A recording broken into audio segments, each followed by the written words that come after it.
Perkenalkan, nama saya Vivian, NPM 2251022 dari Fakultas Ilmu Hukum Universitas Internasional Batam.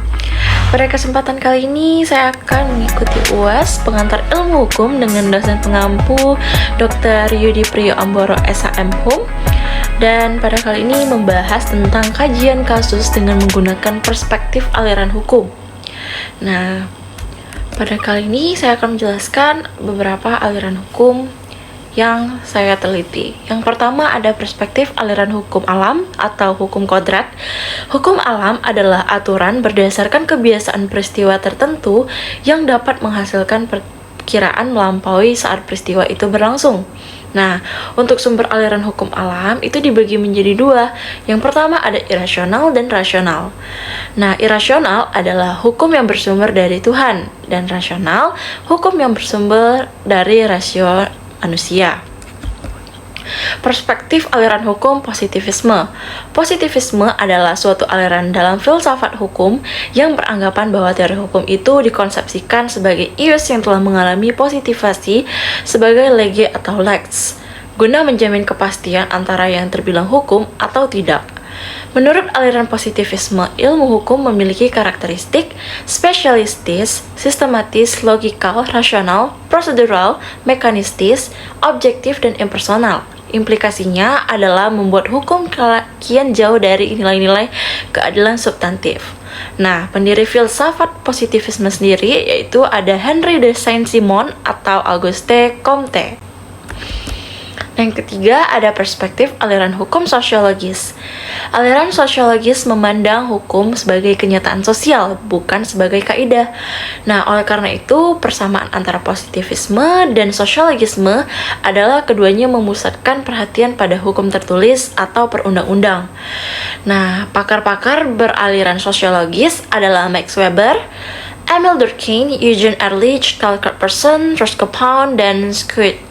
Nah, untuk kronologi kasusnya, yaitu ada berawal pada hari Jumat tanggal 9 September 2022, sekira pukul 7 WIB atau waktu Indonesia Barat, terdakwa sedang berdiri beres-beres di dalam pondok dekat kolam pemancingan ikan di Ruli Marina, Capung Tanjung Rio, Kecamatan Sekupang, Kota Batam, yang mana tempat tersebut sebagai tempat tinggal terdakwa.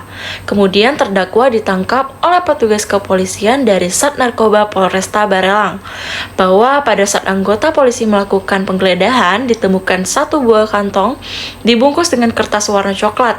Terdapat di dalamnya satu paket atau satu bungkus narkotika yang bersifat ganja.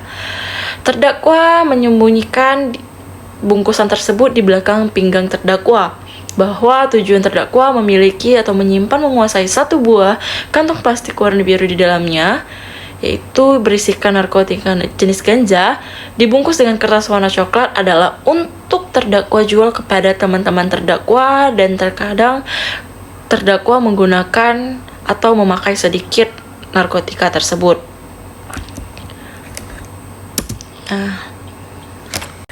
Perbuatan terdakwa sebagaimana diatur dan diancam pidana dalam pasal 111 ayat 1 Undang-Undang RI nomor 35 tahun 2009 tentang narkotika, yang berisikan mengenai lamanya ancaman pidana atau stafmat berupa penjara dan denda minimum dan maksimum. Sistem menjatuhkan pidana seperti ini dalam undang-undang ini bertujuan untuk memberikan efek jera kepada para pelaku tindak pidana narkotika. Nah, menurut hasil penelitian saya terkait kasus ini, semua aliran memiliki alirannya masing-masing. Maka dapat dilihat pada kasus saya ini, saya kaitkan menggunakan aliran positivisme. Menurut pendapat saya, aliran positivisme merupakan aliran yang tepat, dikarenakan bisa memberikan efek jera yang terkesan bagi para pelaku yang melanggar aturan. Nah, aliran ini juga menganggap bahwa hukum adalah hukum. Hukum yang harus ditegakkan sebagaimana sudah diatur dalam undang-undang dan peraturan yang sudah ada. Nah, jika menggunakan aliran hukum sosiologis, maka pelaku akan mendapatkan keringanan hukum dengan alasan tertentu. Baik, sekian, terima kasih penelitian saya pada kali ini tentang perspektif aliran hukum yang ada. Sekian, terima kasih.